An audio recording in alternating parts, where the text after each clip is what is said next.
আজকে আমরা আরো কয়েকজন বিশিষ্ট বাঙালি কবি ও সাহিত্যিকের উল্লেখযোগ্য রচনা নিয়ে আলোচনা করব। তো প্রথমেই আসি শিবরাম চক্রবর্তীর লেখা উল্লেখযোগ্য রচনা। সিরিজের মধ্যে আছে হর্ষবর্ধন গোবর্ধন, কল্কে কাশী। কল্কে কাশী একটা গোয়েন্দা চরিত্র। আত্মজীবনীর মধ্যে আছে ঈশ্বর পৃথিবী ভালোবাসা, ভালোবাসা পৃথিবী ঈশ্বর।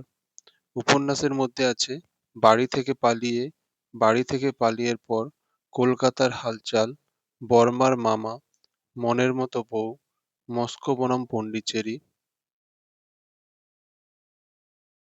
হাতির সাথে হাতাহাতি, অশ্বত্থামা হত ইতি, জোড়া ভারতের জীবন কাহিনী, আলেকজান্ডারের দিগ্বিজয়।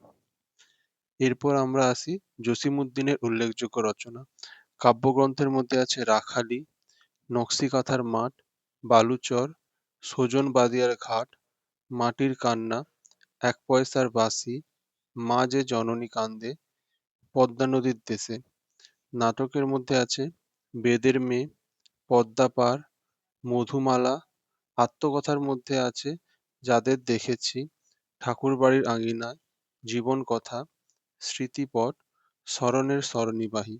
উপন্যাসের মধ্যে আছে বোবা কাহিনী ও ভ্রমণ কাহিনীর মধ্যে আছে চলে মুসাফির, হলদে পরীর দেশ, যে দেশে মানুষ বড়, জার্মানির শহরে ও বন্দরে।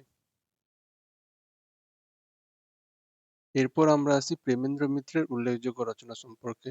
সিরিজের মধ্যে আছে ঘনাদা। ঘনাদার আসল নাম হচ্ছে ঘনশ্যাম দাস। এছাড়াও সিরিজের মধ্যে আছে পরাশর বর্মা, এটা একটা গোয়েন্দা সিরিজ। মামাবাবু অ্যাডভেঞ্চার, সাধারণত কল্পবিজ্ঞান, এবং মেজকর্তা। প্রেমেন্দ্র মিত্রের উপন্যাসের মধ্যে আছে পাঁক, মিছিল, উপনয়ন, আগামীকাল, প্রতিশোধ, কুয়াশা, পথ ভুলে, যখন বাতাসে নেশা, হৃদয় দিয়ে গড়া, জড়ানো মালা, পথের দিশা, পা বাড়ালেই রাস্তা, হানাবাড়ি, মনুর দ্বাদশ, সূর্য কাঁদলে সোনা, বিষপ্রিল, পিঁপড়ে পুরাণ।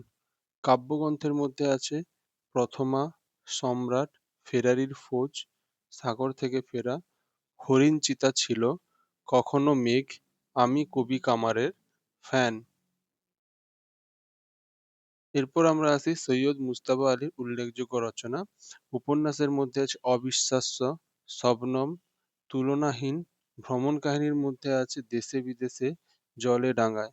গল্পগ্রন্থের মধ্যে আছে চাচা কাহিনী, পঞ্চতন্ত্র, ময়ূরকণ্ঠী, টুনি মেম, চতুরঙ্গ।